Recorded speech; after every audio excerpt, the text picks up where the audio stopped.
ఏం తెలియజేయబోతున్నారు? శ్రీ గురుభ్యో నమ హరి ఓం గురు బ్రహ్మ గురు విష్ణు గురుదేవో మహేశ్వర గురు సాక్షాత్ పరబ్రహ్మ తస్మై శ్రీ గురువే నమ గురువే సర్వలోకానాం విషజయ భవరోగిణాం నితయే సర్వ విద్యానాం దక్షిణామూర్తయే నమ ఆదిశేషాయ నమస్తుభ్యం అనంతపదదాయకం నమో అస్తు పద్మనాభాయ నాగానాం పతయే నమ సర్వేభ్యో మహాజనభ్యో మాతృపితృదేవతభ్యో ఆచార్యదేవతభ్యో నమో నమః హరి ఓం విశ్వావసో నామ సంవత్సర దక్షిణాయన వర్ష ఋతో భాద్రపద మాస శుక్లపక్ష శ్రేష్ఠి స్వాతి నక్షత్రం శుక్రవారం ఈరోజు విశేషమైన రోజు. స్వాతి నక్షత్రం నక్షత్రాధిపతి రాహు అన్నమాట. రాహు దశలో జన్మిస్తారు. కానీ శ్రేష్ఠికి సుబ్రహ్మణ్య స్వామి అధిపతి, దుర్గాదేవి అధిపతియే. కానీ సుబ్రహ్మణ్య స్వామిని పూజించడం వలన నామస్మరణ చేస్తే రాహు దోషాలు కూడా దూరం అవుతాయి. రాహు తర్వాత దుర్గి చాలా విశేషం.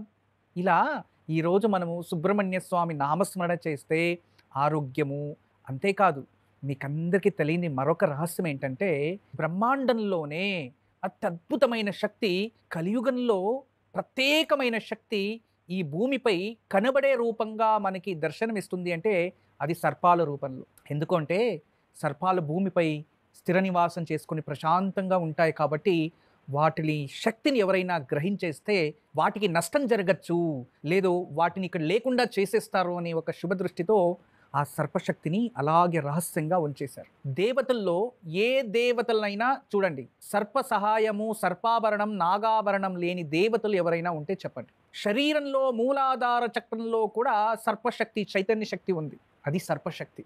అటువంటి సర్పాలు యథేచ్ఛంగా ఈ బ్రహ్మాండంలో భూమిపై నివాసిస్తున్నాయంటే దాంట్లో ఉన్న శక్తిని రహస్యంగా దాచుంచారు. అది బహిరంగం చేస్తే వాటికి ఆపదలు కలగచ్చు.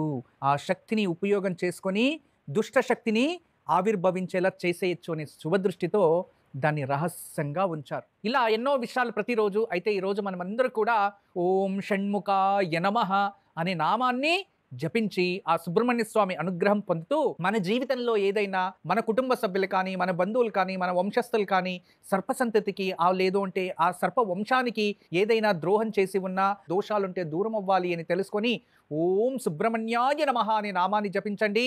అంతేకాదు మన కోపం కూడా తగ్గుతుంది ఈ నామం జపిస్తే.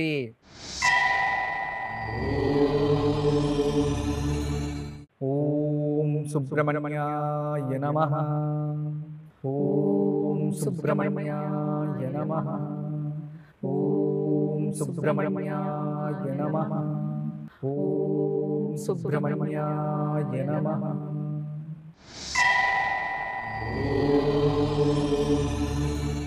మన జీవితంలో ఆభరణము, ఐశ్వర్యము, డబ్బు, పదవి ఇవన్నీ అలంకారం అనుకుంటే నిజంగా అది శాశ్వతమైన అలంకారం కాదు. మీ శరీరానికి అలంకారం కావాలి అనుకుంటే మీలో ఉన్న శాశ్వతమైన ఆభరణం ఏది అంటే అది మీలో ఉన్న గుణము, మీలో ఉన్న దయ, మీలో ఉన్న ధర్మము, మీలో ఉన్న విద్య.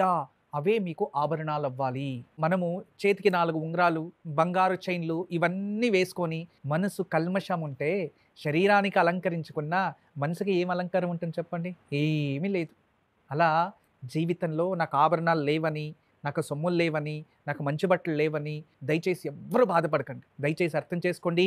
ఈ కాలంలో నాకు మంచి మొబైల్ కావాలి, బ్రాండెడ్ మొబైల్ కావాలని, కాలేజీకి వెళ్ళడానికి బైక్ కావాలని ఇలా చాలామంది తల్లిదండ్రులని వేధింపులు చేసి వాళ్ళ దగ్గర కొనిపించుకొని అడ్డదారులు తిరుగుతున్నారు. మీకు అందరికీ తెలియచేసేది ఒకటే, వేరే వాళ్ళు ఎవరో బైక్లో వచ్చారని నాకు కావాలి అనుకోవడం పెద్ద మూర్ఖత్వం. గుర్తుపెట్టుకోండి, నేను ఎప్పుడు ఎలా ఆలోచిస్తాను తెలుసా?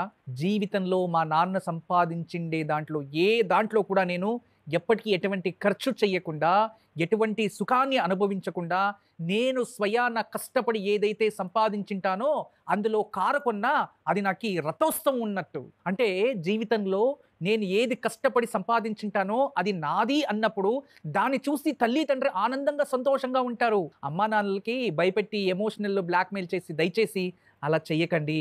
అయితే కష్టపడండి. కష్టపడితేనే మీరు అభివృద్ధి చెందుతారు. నిర్లక్ష్యం చేయకండి. మీరు సమయాన్ని వృధా చేయకుండా మీకేం తెలుసో దాన్నే శ్రద్ధతో కష్టపడుతుంటే జీవితంలో మీ కలలు నెరవేరుతాయి అనేదే ఈరోజు మంచి మాట. ఇక దీనికి అనుసంధానంగా చిన్న కథ తెలియచేస్తా, వినండి.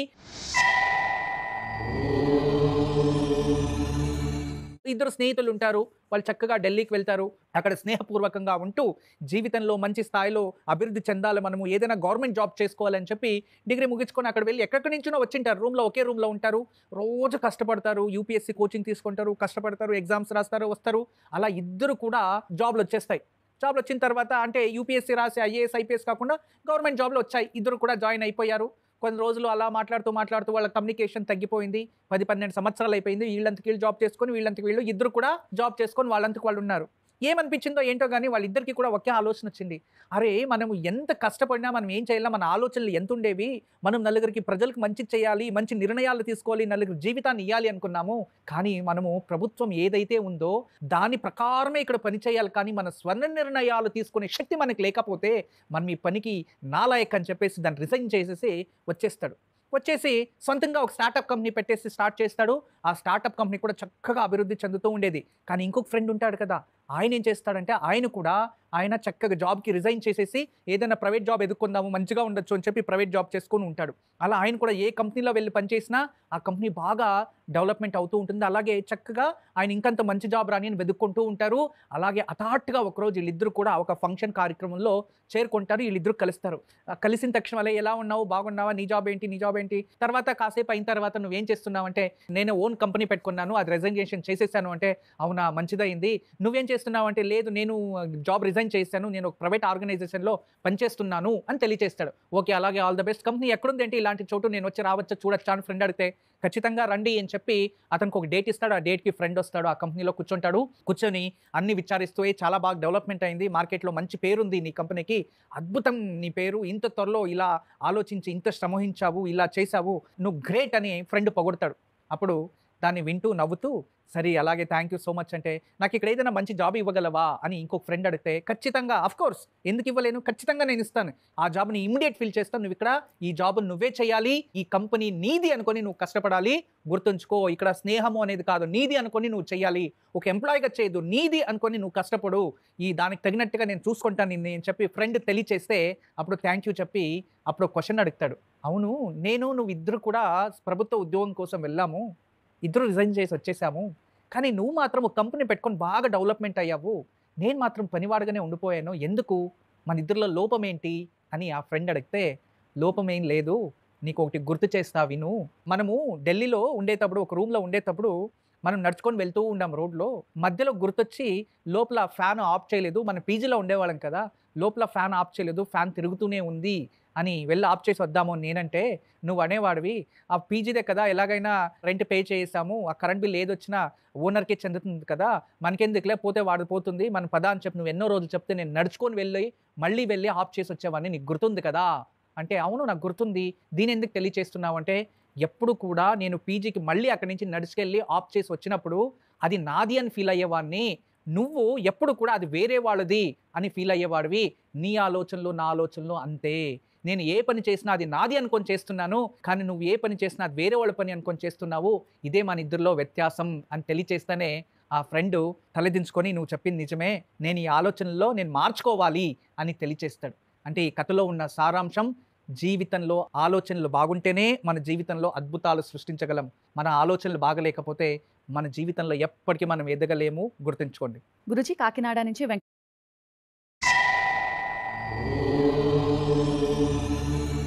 ఈరోజు నిత్య నక్షత్రం స్వాతి నక్షత్రం తీసుకున్నట్లయితే అశ్విని మక మూలా నక్షత్రం వారికి సాధక తార శుభకరమైన రోజు ప్రయత్నం చేయండి. భరణి పుబ్బ పూర్వాషాఢ నక్షత్రం వారికి ప్రత్యేక తార అత్యంత శుభకరమైన రోజు ఉపయోగం చేసుకోండి. కృతిక ఉత్తరాషాఢం వారికి క్షేమతార అత్యంత శుభకరమైన రోజు చక్కగా ఉపయోగం చేసుకోండి. రోహిణి అస్త శ్రవణ నక్షత్రం వారికి ఈ రోజు విపత్తార ఉంది, అయినంత వరకు జాగ్రత్తగా ఉండాలి. ఇక మృగశిర చిత్త ధనిష్ట నక్షత్రం వారికి సంపద తార అత్యంత శుభకరమైన రోజు ఉపయోగం చేసుకోండి. ఆరిద్ర స్వాతి శతభిష నక్షత్రం వారికి జన్మతార ఇది ఆరోగ్యానికి మంచిది కాదు, జాగ్రత్తగా ఉండాలి. ఇక పునర్వసు విశాఖ పూర్వభాద్రపద నక్షత్రం వారికి పరమమిత్రతార శుభకరమైన రోజు.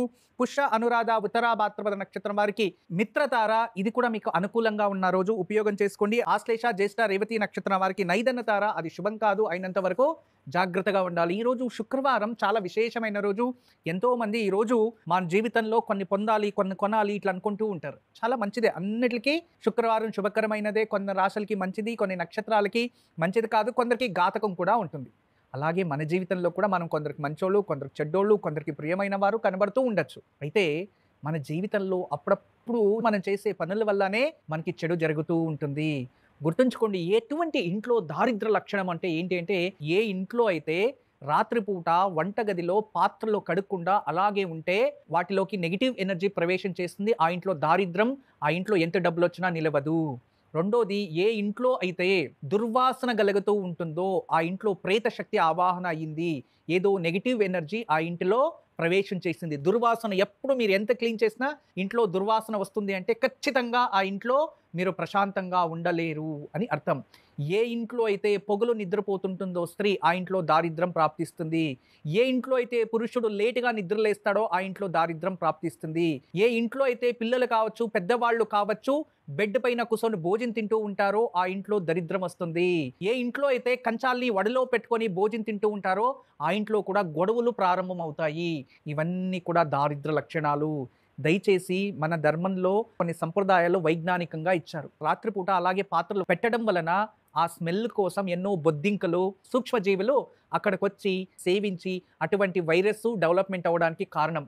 ఇది విజ్ఞానం. రెండోది, ఏ ఇంట్లో అయితే ఎప్పుడు దుర్వాసన వస్తూ ఉంటుందో అప్పుడు అక్కడ ఆమ్లజనకం శుద్ధి లేదు అని అర్థం. రెండో, దుర్వాసన అనేది శరీరంలోకి వెళ్ళి శరీరంలో నుంచి బ్రెయిన్కి వెళ్ళి బ్రెయిన్లో పాజిటివిటీ అనేది తగ్గిపోయి నెగిటివిటీ జాస్తే మానసికంగా ఒత్తిడి పెరిగి డిప్రెషన్, కోపము, భావోద్వేగాల్లో వ్యత్యాసాలు, హార్మోన్స్లో ఇన్బ్యాలెన్స్ అవుతూ ఉంటాయి. రెండోది, ఎప్పుడు కూడా వడిలో పెట్టుకొని ఇలా భోజనం చేయకూడదు అని ఎందుకన్నారంటే, వడిలో పెట్టుకొని భోజనం చేయడం వల్ల అజీర్ణ శక్తి ప్రాప్తిస్తుంది. మనము కంచం అనేది మనము పద్మాసనంలో కూర్చున్నా లేదా సుఖాసనంలో కూర్చున్నా మన్నించి 3 ఇంచులు ముందుకు ఉండాలి. అప్పుడు చక్కగా పెట్టుకొని తినడం వలన మనకి జీర్ణ శక్తి పెరుగుతుంది.